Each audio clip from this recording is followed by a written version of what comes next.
Avant toute chose, les amis, il faut que je vous parle de mon highlight de cette année 2025, le moment qui m'a marqué. C'est quand même l'acquisition de ces deux merveilleuses bibliothèques. J'ai fait une vidéo où je vous les présente, mais elle est toujours pas sortie. Et je sais pas si elle sortira un jour parce qu'elle est tellement longue que j'ai la flemme. Mais voilà. Et surtout, ce petit cadeau qui fait toute la différence. Permettez-moi de vous montrer ça. Hop. Non mais regardez, moi, cette dinguerie.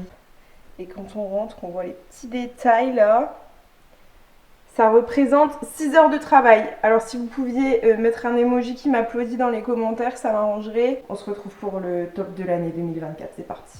Mais les gars, est-ce qu'on n'aurait pas enfin trouvé un petit setup tout cosy dans la maison? J'ai l'impression que oui. Je trouve que la lumière ici est pas dégueu. De toute façon, ça pourra jamais être pire que mon dernier update lecture. N'hésitez pas à aller le voir. Ouais, je pense qu'on a quelque chose là.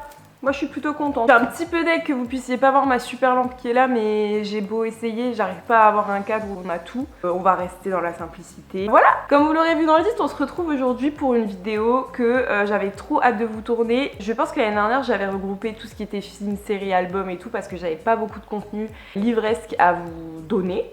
Cette année, je suis trop fière de moi parce que j'ai réussi à atteindre mon challenge Goodreads qui était de lire 20 livres, j'en avais lu 22, qui est pas énorme en soi si vous avez l'habitude de consommer du contenu sur Booktube ou encore pire sur TikTok où les gens lisent un livre par jour, je sais pas comment c'est possible. Honnêtement, je pense que sur ma chaîne vous n'aurez jamais beaucoup plus que ça. Le max que j'aimerais faire c'est peut-être 30 livres par an parce que j'ai vraiment une mémoire de poisson rouge et je n'imagine pas que je pourrais un jour lire 100 livres et me souvenir de ces 100 histoires. Je préfère privilégier la qualité à la quantité et plus le temps passe, plus je me rends compte de ce que j'aime, moins je me dirige vers des lectures qui me plaisent pas. Même si en réalité, si vous m'avez suivi toute l'année, j'ai quand même fait des lectures qui étaient pas terribles. J'ai aussi eu de très très bonnes lectures. C'est un peu compliqué de se faire ce top 5. Celui en position 2 et celui en position 1 sont venus directement. Mais par contre, pour ce qui est des positions d'après, c'était un peu plus complexe. J'ai sélectionné 5 livres donc sur les 22 que j'ai lus cette année, mais je tenais quand même à en mentionner 2 autres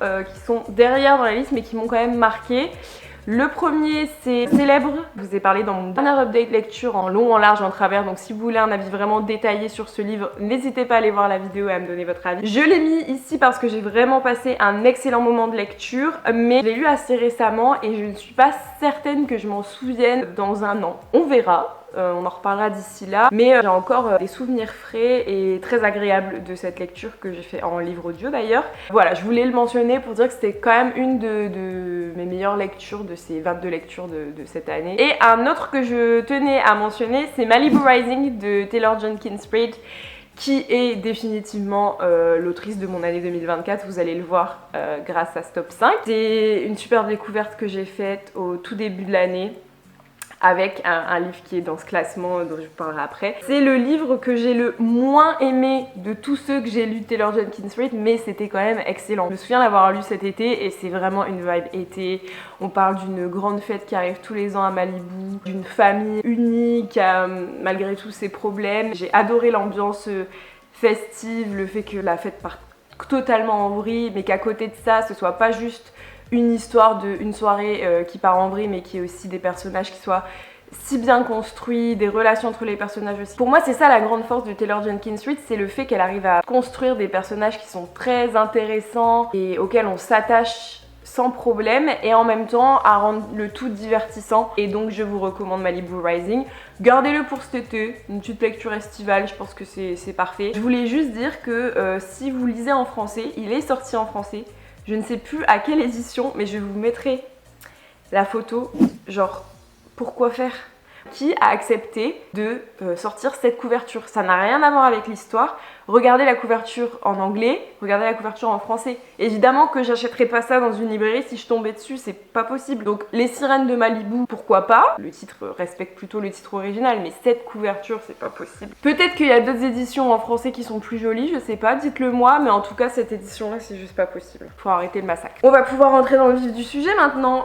Parlons de ce top 5. Je me suis vraiment creusé les méninges pour réussir à classer ces livres. Je les ai vraiment globalement tous adorés. En 5e position, j'ai mis Firefly Lane de Christine Hanna, je crois que c'est ça. Une histoire d'amitié entre deux femmes que j'ai particulièrement appréciée. En fait, on les suit sur des dizaines et des dizaines d'années, leur rencontre au collège jusqu'à les années à peu près 2000. Et donc on voit leur évolution et j'ai trouvé que l'écriture était percutante. J'ai aussi trouvé que c'était très intéressant de suivre la vie de deux personnages à travers leur amitié et non pas à travers leurs histoires d'amour, même s'il y a des histoires d'amour aussi qui se mêlent parce qu'évidemment ça fait partie de la vie. On suit leurs épreuves, on suit aussi le fait qu'elles restent amies malgré leurs grosses différences et les choix de vie qu'elles font qui diffèrent. On voit aussi que l'amitié c'est pas tout blanc, il y a des moments où elles se comprennent plus et pourtant elles restent amies quoi qu'il arrive et donc j'ai trouvé ce livre vraiment très très touchant. Si les histoires d'amitié entre femmes c'est quelque chose qui vous parle, qui vous intéresse, je trouve que c'est une super belle représentation de ces relations. Moi qui suis très touchée par les histoires d'amitié dans les livres, j'ai été vraiment servie avec ce livre et je ne peux que vous le recommander. J'avais lu dans mon vlog, j'ai inversé mon temps d'écran en temps de lecture et j'avais fini en larmes. Je vous le recommande. Allez voir les trigger warnings, il y a quelques sujets un peu sensibles mais ça reste une très belle lecture, très touchante et qui m'aura marqué cette année. En 4e position, j'ai décidé de mettre les 7 Marie d'Evelyn Hugo de Seven Husbands of Evelyn Hugo que j'ai lu en anglais en livre audio. C'était le premier livre de fiction que j'écoutais en livre audio en anglais. Sachez qu'il est très facile à écouter si jamais vous débutez en anglais. On peut faire autre chose et en même temps suivre. C'est pas des tournures de phrases très compliquées. En fait, c'est Taylor Jenkins Reid. Elle est capable de en même temps d'avoir une écriture très belle mais très simple et c'est aussi quelque chose que j'adore chez l'autrice. Je ne vais pas vous faire un résumé de ce livre parce qu'en réalité, j'avais entendu beaucoup de bien de ce livre mais on m'avait jamais spoilé le gros truc de l'histoire et j'ai trouvé ça trop cool de le découvrir en lisant le livre. Tout ce que vous devez savoir, c'est que vous allez suivre Evelyn Hugo, qui est une star planétaire, une actrice très connue. Ça fait un peu penser à Marilyn Monroe, vous voyez, si elle avait juste survécu et qu'elle avait vécu jusqu'à 80 ans, parce qu'on la retrouve à 80 ans pour une interview où elle nous raconte toute sa vie. Ça vous donne peut-être pas envie comme ça, mais moi je vous dis, allez-y, vous ne pourrez pas être déçus de ce livre. L'écriture est fantastique, c'est prenant, il se passe plein de trucs et c'est à la fois plein de petites leçons de vie. J'ai adoré le personnage d'Evelyn, j'ai adoré le fait qu'on puisse l'aimer à certains moments, la détester à d'autres. En fait, c'est une humaine et c'est un personnage qui est très bien écrit. Donc, je vous le recommande, évidemment, vous en doutez. On passe maintenant au top 3. C'est parti. Alors, en 3e position, c'était très dur de choisir entre Evelyn Hugo et ce livre-ci.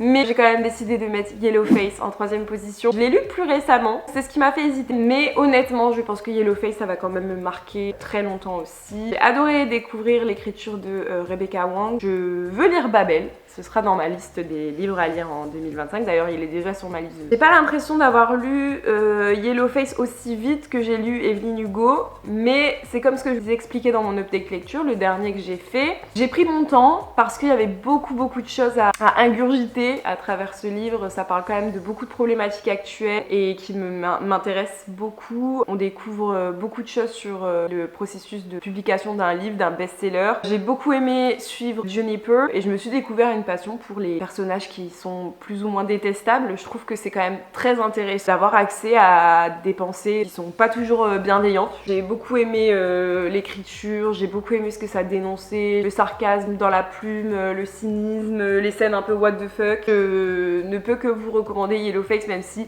je suppose que vous n'allez pas le découvrir à travers cette vidéo puisque tout le monde en parle. Si vous aimez le monde du livre, que vous êtes un peu curieux, vous pouvez y aller les yeux fermés. C'est peut-être une lecture un petit peu plus complexe que tout ce que je vous ai présenté jusqu'ici parce qu'on parle de racisme, on parle d'appropriation culturelle et de notions un petit peu plus poussées. C'est quand même une lecture accessible. Il a été traduit en français si jamais vous voulez pas le lire en anglais et je serais ravie de connaître vos avis sur ce livre. On passe maintenant à la 2e position et les 2 derniers livres, je les ai en livre papier. Je ne lis plus beaucoup de livres papier, mais ceux-là, je les avais découverts en livre papier, donc ils sont là. En 2e position, évidemment, si vous m'avez suivi cette année, vous deviez sans doute savoir que ce livre serait présent dans la liste. Il s'agit évidemment de After I Do, de Taylor Jenkins Reid. Je ne vais pas encore répéter à quel point j'aime cette personne. Vous savez, à un moment dans ma vie, je me disais qu'un jour, peut-être, j'écrirais un roman, et pourquoi pas de la fiction contemporaine ou un truc avec une histoire d'amour. J'aime pas trop lire des romances, mais cependant, je pense que si j'avais voulu écrire un livre, j'aurais écrit celui-là, mais vraiment. Alors, j'ai pas la prétention de dire que je l'aurais écrit aussi bien,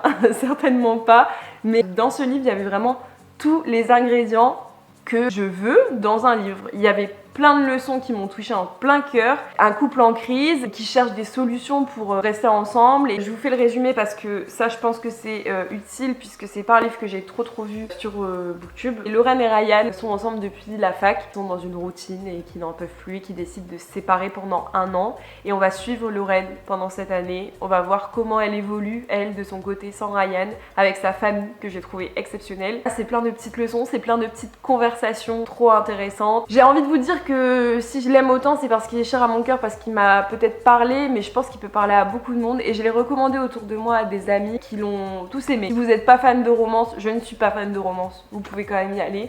J'aurais jamais cru que je mettrais une romance dans un top 5 cette année, mais c'était le cas, donc comme quoi, hein, je peux aimer la romance aussi, et c'est aussi la plume de Taylor Jenkins Reid. C'est des phrases très simples, et pourtant ça vous touche en plein cœur. Je pense que je ne me suis jamais autant identifiée à une personne qu'à Lorraine.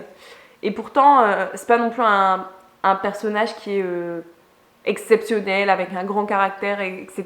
Mais c'est un personnage qui cherche un peu, qui a ses névros, qui se pose des questions. Je vous le recommande. Et enfin, la première position de ce classement, je ne sais pas si vous pouvez vous en douter. J'en ai parlé au mois de mai de cette lecture qui m'a beaucoup marquée. Il s'agit évidemment de Betty de Tiffany McDaniel, auquel j'ai mis à l'époque 4 sur 5. Je sais pas pour qui je me suis prise vraiment. J'ai évidemment été changer ma note sur Goodreads parce que depuis que j'ai lu ce livre en mai, j'y pense minimum 1 fois par jour, je pense. Déjà, c'est bien simple. C'était une évidence de le mettre en numéro 1 parce que dès que j'entends quelqu'un dire « Alors, mon livre préféré de l'année, c'est… » Moi, je pense à celui-là. Je pense que c'est mon livre préféré de l'année et mon livre préféré de la décennie et je rêverais de le redécouvrir pour la première fois. Je me souviens que quand je l'ai lu, j'étais dans une ambiance, j'étais dans cette maison avec Betty, avec sa famille, je vivais les choses horribles qu'il vivait. C'est pas une lecture facile du tout, hein. C'est horrible et en même temps, c'est très beau, la façon dont c'est écrit, c'est très poétique. C'est un peu complexe si vous lisez en VO, si vous n'avez pas l'habitude, je vous le recommanderais pas, mais sachez qu'il est traduit en français et apparemment, de ce que j'ai entendu, la traduction est très belle aussi. J'ai envie de lire un autre livre de Tiffany McDaniel, j'aimerais bien lire L'été où tout a fondu, mais j'avoue que j'ai un petit peu peur d'être déçue, de pas aimer tant que ça l'histoire. Est-ce que je vous fais un résumé? On va suivre Betty, qui est une Cherokee dans les années 60 aux États-Unis. Extrêmement raciste à cette époque-là. C'est la seule qui ressemble à son père et donc qui est visiblement métisse. Et elle se fait bully à l'école, mais quand elle rentre à la maison, elle a son père. Elle a aussi ses frères et sœurs, c'est une grande fratrie. Il y en a plusieurs qui décèdent bébés, donc déjà on commence sur une ambiance pas très folle. Et puis au fur et à mesure des pages, on découvre des secrets de famille, on découvre beaucoup de violence. Les post-it orange, c'est la violence, c'est à chaque fois que ça m'a un peu heurtée. Je suis pas quelqu'un de très sensible. Donc allez vous référer au trigger warning, il y a des choses qui vous dérangent, mais en tout cas, même en n'étant pas sensible à problématiques particulières, j'ai été quand même très touchée tout au long de ma lecture. Ça a changé ma vie de lectrice, hein, clairement, et je ne peux que vous le recommander, mais j'essaye de le recommander autour de moi un maximum, mais à première vue, l'histoire attire pas. Juste, plongez-vous dedans, et ensuite on en discutera, mais je pense que c'est pas le plot de base qui doit vous donner envie de lire cette histoire, c'est juste l'expérience de lecture. Je connais personne qui l'a lu et qui l'a détesté, alors après oui, ça peut mettre certaines personnes mal à l'aise, il y a certaines scènes qui sont très choquantes et donc c'est pour ça que je vous dis de vous renseigner avant, mais si vous êtes prêt à prendre 2-3 petits coups dans le cœur, allez-y et n'hésitez pas à venir m'en parler. C'est mon coup de cœur de l'année, voilà, et c'était une évidence. Bah voilà, c'est terminé. Merci à tous d'être restés jusqu'à la fin de la vidéo. S'il vous plaît, dites-moi en commentaire quel est votre top 5 à vous de l'année. Je cherche évidemment de nouvelles lectures pour 2025, des lectures qui vont me toucher. C'est vraiment ça que je veux. J'ai parfois envie de lectures juste divertissantes. D'ailleurs, en ce moment, je suis en train de lire La femme de ménage de Freida McFadden. Oui, je sais. Je pensais que j'allais détester ce livre parce qu'il y a eu un espèce de retournement de truc. Au début, tout le monde l'aimait. Ensuite, c'est devenu un phénomène TikTok et donc tout le monde a commencé à mal parler de ce livre. Et en réalité, c'est très divertissant. Je l'ai commencé il y a 2 jours, je l'ai quasiment fini. Donc voilà, il y aura des lectures divertissantes en 2025. Et ce que je cherche par-dessus tout, c'est quand même d'être touchée en plein cœur, des personnages qui me parlent, des histoires qui me parlent, des histoires qui me touchent. Je veux ressortir de mes lectures grandies, c'est vraiment ça que je veux. Donc n'hésitez pas si vous avez des recommandations. Je vais pas vous dire bonne année, parce que c'est pas encore 2025 ici et j'ai pas envie de vous porter la poisse. Donc on se revoit très bientôt en 2025. Sur ce, je vous fais de gros bisous et je vous dis à bientôt pour une prochaine vidéo.